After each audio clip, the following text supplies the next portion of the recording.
Bismillahirrahmanirrahim. İslam təqvimində hicri qəməri təqvimi ilə 8-ci ay Şəban ayıdır. Bu ayda yerinə yetirilməsi müstəhəb olan, yəni bəyənilən bir çox əməllər var. Onlardan hər gün 70 dəfə Əstəğfirullaha və Əsəluhu Tövbə zikrini demək.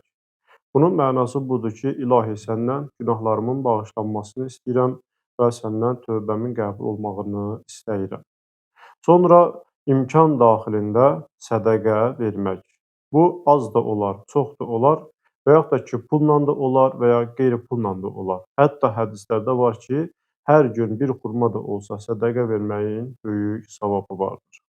Şəban ayı boyunca, yəni bir ay boyunca 1000 dəfə La ilahə illallahu və la na'budu illə iyyahu muxlisinə lahuddinə və ləv kərihəl müşrikun. Bu zikri bir ay boyunca 1000 dəfə demək.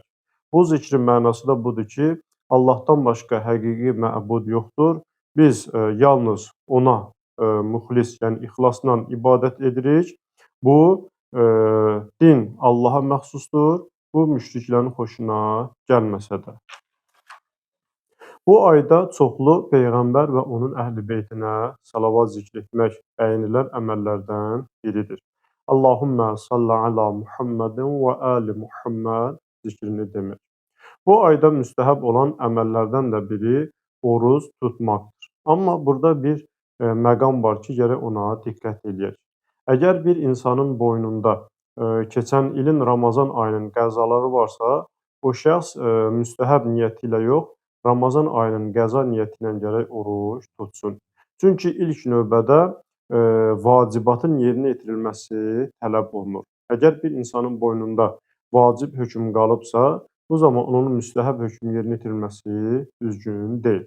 Hətta Allah Rəsulü Həzrəti Muhammed sallallahu aleyhi və aleyhi və səlləm möminlərin əmiri İmam Əli əleyhissalama buyurduğu tövsiyələrin birində belə buyurur ki, Ya Əli, elə ki gördün insanlar müstəhəbbatla məşğuldur, müstəhəb işlərlə məşğuldur, sən vacibatla məşğul ol. Bu hədis də bizə onu öyrədir ki, həqiqətən də insan gərək birinci vacibata diqqət eləsin. Əgər boynunda vacib hökm varsa, onu yerinə yetirmədən müstəhəb əməlləri yerinə yetirməsin. Allah bu ayda tutduğunuz orucları qəbul eləsin, bu ayda etdiyiniz duaları və etdiyiniz tövbələri qəbul eləsin.